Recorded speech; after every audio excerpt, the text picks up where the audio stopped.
സർക്കാർ സംവിധാനത്തില് ന്യൂനപക്ഷ വിഭാഗങ്ങൾ എന്ന് നമ്മൾ പറയുന്ന ക്രൈസ്തവരും മുസ്ലിങ്ങളും കാട്ടിക്കൂട്ടുന്നുണ്ട്. അതിനൊന്നും യാതൊരു പരാതിയുമില്ല. ഇവിടെ ഹിന്ദു പാദപൂജ ചെയ്താൽ വിവാദം, ഹിന്ദു ഭാരതാംബയുടെ ഫോട്ടോ ഉപയോഗിച്ചാൽ വിവാദം, ഹിന്ദു ഗണഗീതം പാടിയാൽ വിവാദം. ഇതൊക്കെ തന്നെയാണ് പ്രശ്നം. ഇവരെ കള്ളം ഒന്നും പറയില്ല എന്ന് വേടൻ പാടുന്നതാണ് അവരുടെ സംബന്ധിച്ചേറ്റ അവരുടെ ഗണഗീതം. അതാണ് ആ ഗണഗീതം അവർ പാടിക്കോട്ടെന്ന്. അവരുടെ ഡിവൈഎഫ്ഐക്കാരുടെ ശാഖകളിലും അവരുടെ ബാലസംഘത്തിന്റെ പരിപാടികളിലും ഒക്കെ വേടൻ എന്ന് പറയുന്ന മഹാകവിയുടെ എന്ന് വെച്ചാൽ അദ്ദേഹമൊക്കെ ഇപ്പോ ONVയുടെ അതേ നിലവാരത്തിലെത്തി. ഇത് ദൈവദശകം ഒരു ഗണഗീതമായി ആലപിച്ചു കഴിയുമ്പോൾ നാളെ ശ്രീനാരായണ ഗുരുദേവൻ ഒരു RSSകാരനാണ്, ഒരു സംഖ്യയാണ് എന്ന് ചാപ്പ കുത്താനും MV ജയരാജന്റെ ഫേസ്ബുക്ക് പേജിനകത്ത് എഴുതിയിരിക്കുന്നത് എന്താണെന്ന് അറിയാവോ? രവീന്ദ്രനാഥ ടാഗോർ പാടിയ വന്ദേ മാതരം എന്നാണ്. ബങ്കിം ചന്ദ്ര ചാറ്റർജി ആണ് എന്ന് പോലും അറിയാത്ത തരത്തിലുള്ള തലച്ചോറില്ലാത്ത വ്യക്തികളാണ് ഈ ഇത്തരത്തിലുള്ള അപവാദങ്ങൾ പ്രചരിപ്പിച്ചുകൊണ്ടിരിക്കുന്നത്. CPMകാരൊക്കെ സാക്ഷികളായിട്ട് വരുന്ന കേസുകളിൽ ആ കള്ളിനെ തൊടിയിച്ച് സത്യം ചെയ്യിച്ചാൽ മതി. കാരണം എന്താണ്? അത്തരത്തിൽ പാട്ട് പാടിയൊക്കെ അവാർഡ് കൊടുത്തെങ്കിൽ ആ ആശയം അവർ സ്വീകരിച്ചിട്ടുണ്ടല്ലോ. അവര് ദൈവവിശ്വാസികളല്ലല്ലോ. അവർ ഖുറാനും ബൈബിളും ഭഗവത്ഗീതയും തൊട്ട് സത്യം ചെയ്യാൻ താല്പര്യമില്ലാത്ത കാരണത്താൽ ഒരു കുപ്പി കള്ള് അവിടെ എല്ലാ കോടതികളിലും വെക്കണമെന്നാണ് എന്റെ അഭിപ്രായം. മാർക്സിസ്റ്റുകാർ സാക്ഷികളായിട്ട് വരുന്ന കേസുകളിൽ ആ കള്ള് കുപ്പിയെ തൊടിയിച്ച് സത്യം ചെയ്യിച്ചാൽ മതി. നമസ്കാരം, ഞാൻ ലക്ഷ്മി കാനത്ത്. ഇന്ന് നമ്മളോടൊപ്പം ഉള്ളത് വിശ്വ ഹിന്ദു പരിഷത്തിന്റെ കേരളത്തിലെ ജനറൽ സെക്രട്ടറി ആയിട്ടുള്ള ആദരണീയനായിട്ടുള്ള അഡ്വക്കേറ്റ് അനിൽ വിളയിൽജിയാണ്. സ്വാഗതം അനിൽ വിളയിൽജി. നമസ്തേ. നമസ്തേ. അങ്ങയുടെ ഒരുപാട് ചോദ്യങ്ങൾ ചോദിക്കാനുണ്ട്, എങ്കിലും അങ്ങയ്ക്ക് സമയമില്ലാത്തത് കൊണ്ട് ഏതാനും പ്രധാനപ്പെട്ട ചോദ്യങ്ങളിൽ ഒതുക്കുകയാണ്. ഏറ്റവും ആദ്യമായിട്ട് ചോദിക്കാനുള്ളത്, കഴിഞ്ഞ ദിവസം എറണാകുളത്ത് നിന്ന് ഫ്ലാഗ് ഓഫ് ചെയ്ത വന്ദേ ഭാരതില് കൊച്ചുകുട്ടികള്, സ്കൂൾ കുട്ടികള് ദേശഭക്തി ഗാനമായിട്ടുള്ള പരമപവിത്രമതാമി മണ്ണിൽ എന്നുള്ള പാട്ട് പാടുകയുണ്ടായി. അതിനെതിരെ കേരളത്തിലെ ഇടത് വലത് പക്ഷങ്ങള് വ്യാപകമായിട്ടുള്ള പ്രതിഷേധം ഉയർത്തിയിട്ട് എന്തോ മഹാപരാധം ചെയ്തതുപോലെയാണ് പ്രതികരിക്കുന്നത്.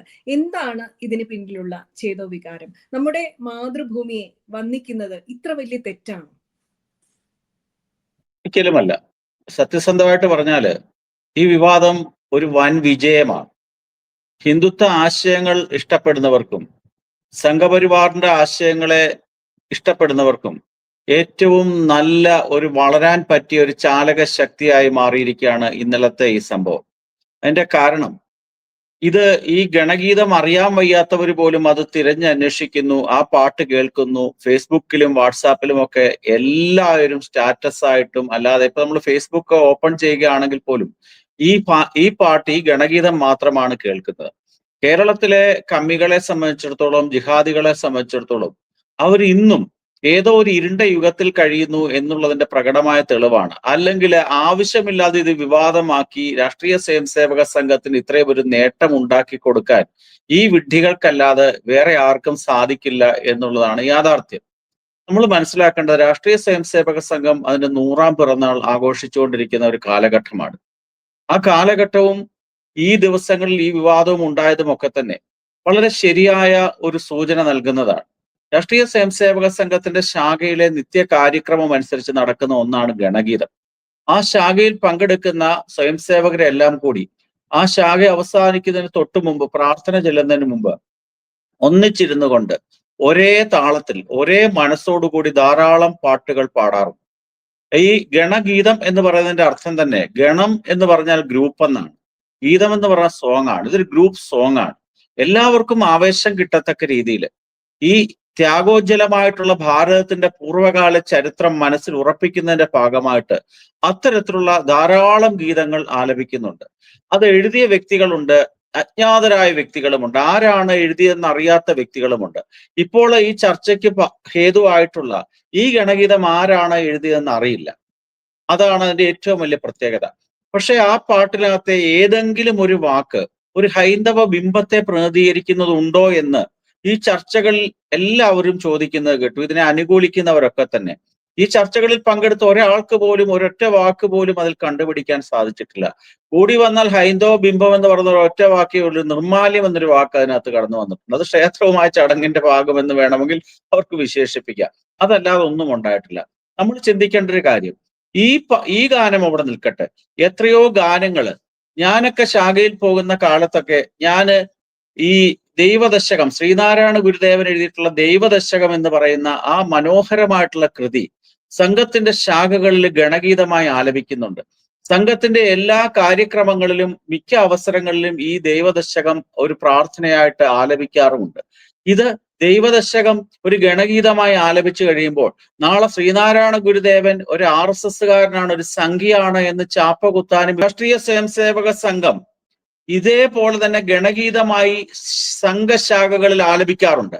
അങ്ങനെ വരികയാണെങ്കിൽ ശ്രീനാരായണ ഗുരുദേവനും ONV കുറുപ്പ് സാറും ഒക്കെ ഇവരുടെ കണ്ണുകളിൽ എത്തരത്തിലുള്ള ആൾക്കാരായിരിക്കും?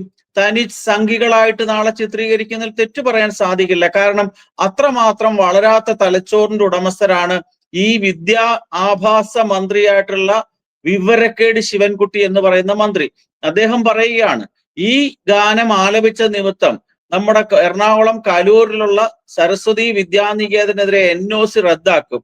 ഇതേപോലെ തന്നെ NOC റദ്ദാക്കാൻ 5-6 മാസമായിട്ട് അദ്ദേഹം നിയമസഭയിൽ മുണ്ടും മടക്കി കുത്തി നിന്നതുപോലെ തന്നെ 5-6 മാസം മുമ്പ് അദ്ദേഹം ഒന്ന് മുണ്ടും മടക്കി കുത്തി. ഏതിനാണെന്നറിയാമോ? നമ്മളൊക്കെ ചർച്ച ചെയ്തൊരു വിഷയമായിരുന്നു പാദപൂജാ വിവാദം. ഗുരുവിനെ സങ്കല്പിച്ചുകൊണ്ട് ഗുരുക്കന്മാരുടെ പാദങ്ങൾ നമസ്കരിക്കുകയും പൂജിക്കുകയും ചെയ്യുന്ന ആ ഒരു ചടങ്ങ് നടത്തിയ മാവേലിക്കരയിലെയും മറ്റും വിദ്യാനികേതന്റെ വിദ്യാലയങ്ങൾക്കെതിരെ ഇതേപോലെ NOC എന്ന് പറയുന്ന ഒരു വാളെടുത്ത് അദ്ദേഹം വീശി. പക്ഷെ ആ വാള് എങ്ങും കൊള്ളാതെ അദ്ദേഹത്തിന്റെ കഴുത്തിൽ തന്നെയാണ് കൊണ്ടതെന്നുള്ളതാണ് യാഥാർത്ഥ്യം. ഇതേ മണ്ടത്തരമാണ് അദ്ദേഹം എഴുന്നള്ളിച്ചുകൊണ്ടിരിക്കുന്നത്. ഇതൊന്നും പൊതുസമൂഹം അംഗീകരിക്കത്തില്ല. കേരളത്തിലെ കമ്മ്യൂണിസ്റ്റുകാരെ സംബന്ധിച്ചിടത്തോളം ഭാരതമല്ല അവരുടെ മാതാവ്. അവരുടെ മധുര മനോജ്ഞമായിട്ടുള്ള ചൈനയാണ് അവരുടെ മാതാവ്. അവർക്ക് വേണ്ടി പാടിക്കൊള്ളട്ടെ. കോൺഗ്രസ്സുകാരെ സംബന്ധിച്ചിടത്തോളം ഈ സോണിയ എന്ന് പറയുന്ന ആ വ്യക്തിയുടെ ഇറ്റലിയാണ് അവരുടെ മധുര മനോജ്ഞമായിട്ടുള്ള സ്ഥലം. അവരതിനെ അനുകൂലിച്ച് പാടിക്കൊള്ളട്ടെ. പക്ഷെ ഭാരതത്തിലെ മഹാഭൂരിപക്ഷം വരുന്ന ഈ ഭാരതാംബയുടെ ശ്രേയസ്സിനും ഐശ്വര്യത്തിനും വേണ്ടി അഹോരാത്രം പരിശ്രമിക്കുകയും ഭാരതത്തിനെ ലോകത്തിന്റെ നെറുകയിൽ എത്തിക്കാനും ഒരു ഗുരുസ്ഥാനീയ സ്ഥാനത്ത് എത്തിക്കാനും വേണ്ടി പ്രവർത്തിക്കുന്ന ഈ ഭാരതത്തിലെ ഏറ്റവും വലിയ ദേശീയ പ്രസ്ഥാനമായിട്ടുള്ള രാഷ്ട്രീയ സ്വയംസേവക സംഘം നാളെ ഇത് പാടുക തന്നെ ചെയ്യും. ഇന്നലെ വന്ദേ ഭാരതിൽ ഇത് ആലപിച്ചാൽ നാളെ ഇത് ബാക്കി ഈ പുഷ്പുള്ളിലും മെട്രോയിലും ഒക്കെ തന്നെ ബാക്കി ട്രെയിനുകളിലും ഒക്കെ തന്നെ ഇത് ആലപിക്കാനുള്ള ധൈര്യവും തന്റേടവും ഉള്ളൊരു പ്രസ്ഥാനമുണ്ടെങ്കിൽ ആ പ്രസ്ഥാനത്തിന്റെ പേര് തന്നെയാണ് രാഷ്ട്രീയ സ്വയംസേവക സംഘം എന്നുള്ളത്. അതിന് വേറെ പര്യായപദങ്ങളൊന്നുമില്ല. വേറൊരു കാര്യമുണ്ട്. മാഡം ചോദിച്ചപ്പോൾ ഒരു ഇന്നലെ ഇത് ഈ ഫ്ലാഗ് ഓഫ് ചെയ്ത ചടങ്ങ് നടന്നത് എവിടെയാണ്? ഇത് ഡൽഹിയിലെ ഉത്തരേന്ത്യയിലെ വാരണാസിയിലെ പ്രധാനമന്ത്രി ഈ ഭാരതത്തിലെമ്പാടുമുള്ള കുറെ ഈ വന്ദേ ഭാരത് ട്രെയിനുകളുടെ ഫ്ലാഗ് ഓഫ് ചടങ്ങ് ഒറ്റ സമയത്താണ് നടത്തിയത്. ആ സമയത്ത് കൊച്ചിയിലെ 5 സ്കൂളുകളിലെ കുട്ടികളെ ഈ ദക്ഷിണ റെയിൽവേ ഇതിനകത്ത് യാത്ര ചെയ്യാൻ ക്ഷണിച്ചിരുന്നു.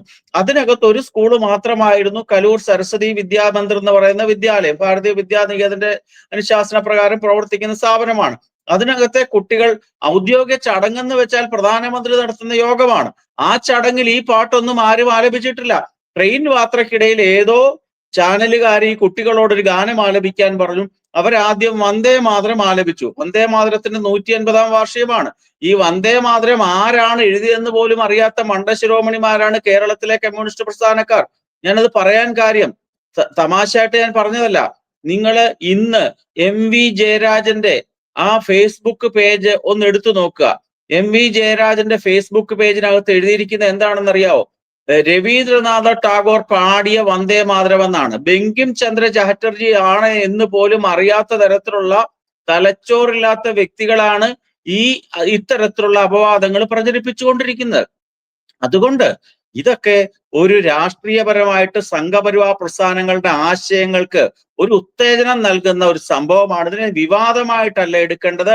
ഇവരുടെ മണ്ടൻ തലച്ചോറ് അളിഞ്ഞത് കൊണ്ടാണ് ഇതിന് ഗുണമുണ്ടായത്. ഒന്നളിഞ്ഞാലേ ഒന്നിന് വളമാകൂ എന്ന് പറയുന്ന ഒരു സമാന സാഹചര്യം കേരളത്തിൽ ഉണ്ടായി എന്നുള്ളത് മാത്രമേ ഉള്ളൂ. പാദപൂജ വന്നപ്പോൾ അടുത്ത വർഷം ഭാരതീയ വിദ്യാനികേതന്റെ അല്ലാത്ത എല്ലാ സ്കൂളുകളിലും പാദപൂജ നടക്കും.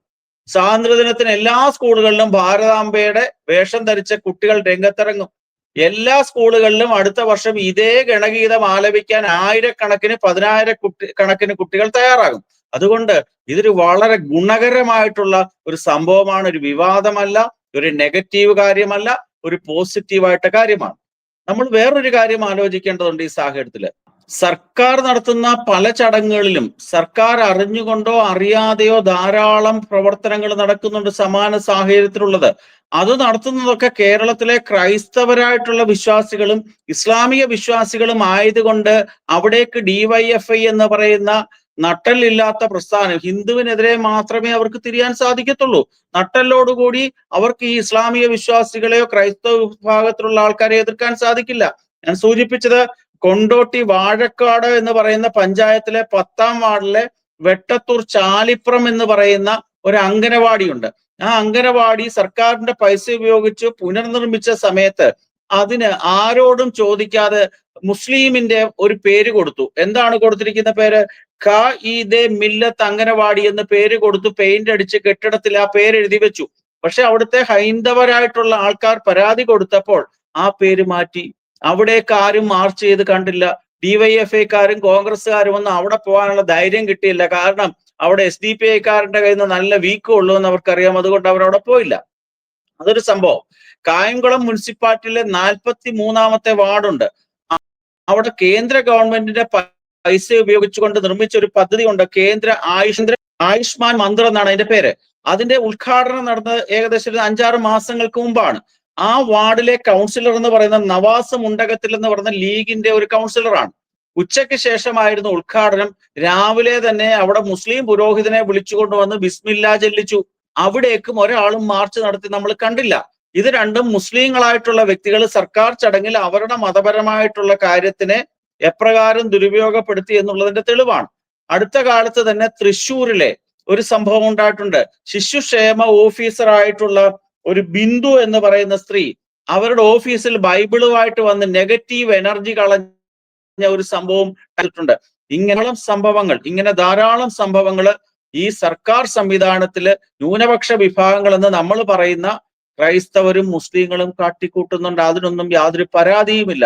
ഇവിടെ ഹിന്ദു പാദപൂജ ചെയ്താൽ വിവാദം, ഹിന്ദു ഭാരതാംബയുടെ ഫോട്ടോ ഉപയോഗിച്ചാൽ വിവാദം, ഹിന്ദു ഗണഗീതം പാടിയാൽ വിവാദം. ഇതൊക്കെ തന്നെയാണ് പ്രശ്നം. ഇവരെ സംബന്ധിച്ചിടത്തോളം എന്താണ് ഈ കുടിച്ച കള്ളം ഒന്നും പറയില്ല എന്ന് വേടൻ പാടുന്നതാണ് അവരുടെ സംബന്ധിച്ച് ഏറ്റവും അവരുടെ ഗണഗീതം അതാണ്. ആ ഗണഗീതം അവർ പാടിക്കോട്ടെന്ന്. അവരുടെ DYFIക്കാരുടെ ശാഖകളിലും അവരുടെ ബാലസംഘത്തിന്റെ പരിപാടികളിലും ഒക്കെ വേടൻ എന്ന് പറയുന്ന മഹാകവിയുടെ എന്ന് വെച്ചാൽ അദ്ദേഹമൊക്കെ ഇപ്പോ ONVയുടെ അതേ നിലവാരത്തിലെത്തി. 1ാമത്തെ നിലവാരത്തിലേക്ക് വേടൻ ഉയർന്നു കഴിഞ്ഞു. ആ വേടൻ പാടിയ കടിച്ച ഒരു സംശയം ചോദിച്ചോട്ടെ. ഈ വേടൻ പാടിയ പാട്ട് കുടിച്ച കള്ളം പറയില്ല എന്ന് പറഞ്ഞ അങ്ങൊരു അഡ്വക്കേറ്റ് ആണ്, അങ്ങൊരു വക്കീലാണ്, കോടതിയിൽ സജീവമായിട്ട് പ്രവർത്തിക്കുന്ന ഒരു വക്കീലാണ്. ഈ കോടതിയിലൊക്കെ എത്തുമ്പോൾ ഈ ഒരു തിയറി അല്ലെങ്കിൽ ഈ ഒരു സിദ്ധാന്തം പ്രായോഗികമാക്കാൻ സാധിക്കുമോ? കോടതിയിൽ എത്തുന്നവൻ കള്ളു കുടിച്ചോണ്ട് വന്നാൽ സത്യം പറയൂ എന്ന് ഏതെങ്കിലും ഒരു കോടതിക്ക് പറയാനാകുമോ? അങ്ങൊരു വക്കീലായ സ്ഥിതിക്ക് ഈ ചോദ്യം ചോദിക്കും. നമ്മുടെ കോടതി സംവിധാനങ്ങളിൽ സാക്ഷികളെയൊക്കെ കോടതിയിലോട്ട് കയറ്റി വിസ്തരിക്കുമ്പോൾ അവിടെ പണ്ടൊക്കെ ഞങ്ങൾ പ്രാക്ടീസ് തുടങ്ങിയ കാലത്ത് ഒരു ഖുറാനും ഒരു ഭഗവത്ഗീതയും ഒരു ബൈബിളും വെച്ച് അതിൽ തൊട്ടാണ് സത്യം ചെയ്യിക്കുന്നത്. ഇനിയും തൊട്ട് അവിടെ വേണമെങ്കിൽ ഒരു കുപ്പി കള്ള് വെച്ചിട്ട് CPMകാരൊക്കെ സാക്ഷികളായിട്ട് വരുന്ന കേസുകളിൽ ആ കള്ളിനെ തൊടിയിച്ച് സത്യം ചെയ്യിച്ചാൽ മതി. കാരണം എന്താണ്? അത്തരത്തിൽ പാട്ട് പാടിയൊക്കെ അവാർഡ് കൊടുത്തെങ്കിൽ ആ ആശയം അവർ സ്വീകരിച്ചിട്ടുണ്ടല്ലോ. അവര് ദൈവവിശ്വാസികളല്ലല്ലോ. അവര് ഖുറാനും ബൈബിളും ഭഗവത്ഗീതയും തൊട്ട് സത്യം ചെയ്യാൻ താല്പര്യമില്ലാത്ത കാരണത്താൽ ഒരു കുപ്പി കള്ള് അവിടെ എല്ലാ കോടതികളിലും വെക്കണമെന്നാണ് എന്റെ അഭിപ്രായം. മാർക്സിസ്റ്റുകാർ സാക്ഷികളായിട്ട് വരുന്ന കേസുകളിൽ ആ കള്ള് കുപ്പിയെ തൊടിയിച്ച് സത്യം ചെയ്യിച്ചാൽ മതി. ഇതിനേക്കാളും വലിയൊരു മറുപടി അഡ്വക്കേറ്റ് കൂടിയായിട്ടുള്ള അനിൽ ബെല്ലേജിക്ക് പറയാനില്ല. അത്ര മനോഹരമായിട്ടുള്ള ഒരു മറുപടിയാണ്. കാരണം ഇങ്ങനെ ഒരു പാട്ട് പാടുന്ന വ്യക്തിക്ക് അവാർഡ് കൊടുക്കുക, ഈ ഒരു മന്ത്രിസഭയിലുള്ള ഒരു മന്ത്രി തന്നെ പറയുകയാണ് വേടന് പോലും അവാർഡ് കൊടുത്തു എന്ന് സ്വയം അറിയാതെ പറഞ്ഞുപോയി. സത്യം അല്ലെ? സാധാരണ കോടതിയിലേക്ക് മുമ്പിലെത്തുമ്പോൾ അറിയാതെ പറഞ്ഞു പോകും എന്ന് പറഞ്ഞതുപോലെ അറിയാതെ പറഞ്ഞ ആ സത്യത്തിന് പോലും ഇവർക്കൊന്നും ഇതൊന്നും മനസ്സിലാക്കാനുള്ള ബോധമില്ലേ അനിൽജി? എനിക്ക് തോന്നുന്നു മന്ത്രി പോലും ചിലപ്പോ കള്ള് കുടിച്ചിട്ടായിരിക്കും ഒരു സത്യം അദ്ദേഹത്തിന്റെ വായിൽ നിന്ന് വന്നതാണ്. ഈ പാട്ടിനെ പറ്റി പറയുമ്പോൾ അങ്ങനല്ലേ പറയാനൊക്കത്തുള്ളൂ. മന്ത്രി ചിലപ്പോ കള്ള് കുടിച്ചത് കൊണ്ടായിരിക്കും വേടന് പോലും അവാർഡ് കൊടുത്തു എന്നുള്ള സത്യം അദ്ദേഹത്തിന്റെ വായിൽ നിന്ന് വന്നത്. സിമ്പിൾ ഉത്തരവാണ് അതിനൊക്കെ. അതായത് ബോധമില്ലാത്ത ഒരു അവസ്ഥയിൽ നമ്മൾ ബോധപൂർവമാണല്ലോ കള്ളങ്ങൾ കെട്ടിച്ചമയ്ക്കുന്നത്. അപ്പൊ ബോധം പോകുന്ന ഒരു വ്യക്തി കള്ളം സത്യം അങ്ങ് അറിയാതെ പറഞ്ഞു പോകും എന്നുള്ളതിന്റെ തെളിവായിരുന്നു ആ പ്രസ്താവന എന്നാണ് നമുക്ക് മനസ്സിലാക്കേണ്ടത്. വളരെ മനോഹരമായിട്ടാണ് ഈ വിഷയം അങ്ങ് അവതരിപ്പിച്ചത്. ഒരുപാട് നന്ദി അനിൽജി. ഒപ്പം മറ്റൊരു ചോദ്യം കൂടിയുണ്ട്, ഗണഗീതവുമായിട്ട് ബന്ധപ്പെട്ട് തന്നെയാണ്. തിരുവനന്തപുരത്തോ മറ്റോ ആണ് കുട്ടികള് വന്ദേ ഭാരതില് ഗണഗീതം പാടിയതിൽ പ്രതിഷേധിച്ച് ഒരു പറ്റം സഖാക്കള് പാടിയ പാട്ട് അങ്ങ് കേട്ട് കാണും. ഹിന്ദുക്കളാണ് നാം, ഹിന്ദുക്കളാണ് നാം എന്നുള്ള വരികളാണ്. ഉറുദു ആയതുകൊണ്ട് അവർക്കത് വളരെ പ്രിയമാണ് എന്ന് ബോധിപ്പിക്കാൻ വേണ്ടി ഏതോ ചില പ്രത്യേക വിഭാഗത്തിൽപ്പെടുന്ന വോട്ട് ബാങ്കുകളെ പ്രീണിപ്പിക്കാനായിട്ടാണ് ഉറുദു എടുത്തു പാടിയത്. പക്ഷെ അതിലെ വരികള് അവര് പോലും അറിഞ്ഞിട്ടില്ല എന്നുള്ളതാണ് സത്യം. ആ വരികളെ കുറിച്ച് ഒന്ന് പറയാമോ? മുഹമ്മദ് ഇക്ബാൽ എന്ന് പറയുന്ന ഏറ്റവും പ്രശസ്തനായിട്ടുള്ള ഒരു പണ്ഡിതൻ എഴുതാണ് സാരെ ജഹാം സെ അച്ഛാ ഹിന്ദുസ്ഥാൻ ഹമാര എന്നുള്ള ആ ഗീതം. ഈ CPM-ന്റെ DYFI കുഞ്ഞുങ്ങളെ സംബന്ധിച്ചിടത്തോളം അവർക്ക് ഏത് പാട്ട് പാടാനാണ് അറിയാവുന്നത്? അവരത് കാണാതെ പോലുമല്ല. ഈ വന്ദേ ഭാരത് ട്രെയിനിന്റെ അകത്ത് ഈ എളമക്കര വിദ്യാലയത്തിലെ കുട്ടികൾ കാണാതാണ് ആ ഗണഗീതം പാടിയത് എങ്കിൽ ഈ സാരെ ജഹാംസെ അച്ഛ മൊബൈലിൽ നോക്കിക്കൊണ്ടാണ് റെയിൽവേ ഡിവിഷൻ ഓഫീസിന്റെ മുമ്പ് DYFIക്കാർ പാടുന്നത്. അല്ലെങ്കിൽ അവരെന്തായിരുന്നു പാടേണ്ടിയിരുന്നത്? നമ്മൾ കൊയ്യും വയലെല്ലാം നമ്മളുടേതാകും പൈങ്കിളി എന്ന് പാടാനൊക്കെ ഈ കാലത്ത് ഈ നാട്ടിൽ ഒരു വയൽ പോലും ഇവർ സമ്മതിക്കത്തില്ല കൃഷി ചെയ്യാൻ. ആ അവസ്ഥ അവർക്കുണ്ട്. അതേപോലെ തന്നെ പഴയ KPSCയുടെ ഗാനങ്ങളൊന്നും അവർക്ക് പാടാൻ ഇപ്പൊ ഒക്കില്ല. അല്ലെങ്കിൽ പുഷ്പനെ പറ്റിയുള്ള സഖാവ് പുഷ്പനെ പറ്റിയുള്ള പാട്ട് ഇതിൽ കൂടുതൽ അവരെ സംബന്ധിച്ച് അവർക്ക് ഒരു ഗണഗീതവുമില്ല. ഗുണഗീതങ്ങൾ ഇല്ലാത്തൊരു പാർട്ടിക്ക് എന്തോന്ന് ഗണഗീതമാണ്? ഒന്നുമില്ല എന്നുള്ളതാണ് അതിന്റെ ഏറ്റവും വലിയ അവസ്ഥ. അതുകൊണ്ട് അവര് ഇതിന്റെ അർത്ഥം അറിയാതെ പാടിയതാണ്. പൊട്ടന്മാരായിട്ടുള്ള കുട്ടികളെ എന്ത് പറയാനാണ്? കാരണം തലച്ചോറിനകത്ത് ഒന്നുമില്ലാത്ത നേതാക്കന്മാരാൽ ഭരിക്കപ്പെടുന്ന ഒരു പ്രസ്ഥാനത്തിന് ഇതിൽ കൂടുതൽ ഈ കുഞ്ഞുങ്ങളുടെ ഭാഗത്തുനിന്ന് പ്രതീക്ഷിക്കാനില്ല. അത്രേ ഉള്ളൂ. അതായത് ജ്ഞാത്വാ കർമാതി കുർവീത എന്ന് പറയും. നമ്മൾ ചെയ്യുന്ന എന്താണെന്ന് നമ്മൾ മനസ്സിലാക്കണം എന്നുള്ള ഒരു ഹൈന്ദവ തത്വമുണ്ട്. അതുപോലും അറിയാതെയാണ് അവരെന്താണ് പാടുന്നത് എന്നറിയാതെ പാടി ആകെ ശരിക്കും പറഞ്ഞാൽ പരിഹാസ്യരായിട്ടിരിക്കുന്ന ഒരു അവസ്ഥയിലാണ്. സത്യത്തിൽ ഗണഗീതം വിവാദമാക്കിയവർക്ക് പ്രത്യേക നന്ദി. അത് കാരണം എല്ലാവരും ആ വരികളുടെ അർത്ഥം മനസ്സിലാക്കി തിരയുന്നു. എല്ലാവരിലും ദേശഭക്തി ഉണ്ടാകുമ്പോൾ മാത്രമേ നമ്മുടെ ദേശത്തിന് മുന്നേറ്റം ഉണ്ടാവുകയുള്ളൂ, നമ്മുടെ ഭാരതം പരം വൈഭവത്തിൽ എത്തുകയുള്ളൂ. അതിന് അങ്ങേപ്പോലെയുള്ളവരുടെ പ്രവർത്തനങ്ങൾക്ക് ഒരുപാട് നന്ദി. ഞങ്ങളെല്ലാം അതിന് കടപ്പെട്ടിരിക്കുന്നു. ഒരുപാട് നന്ദി ഇത്രയും മനോഹരമായിട്ട് ഈ വിഷയം അവതരിപ്പിച്ചതിന്. നന്ദി.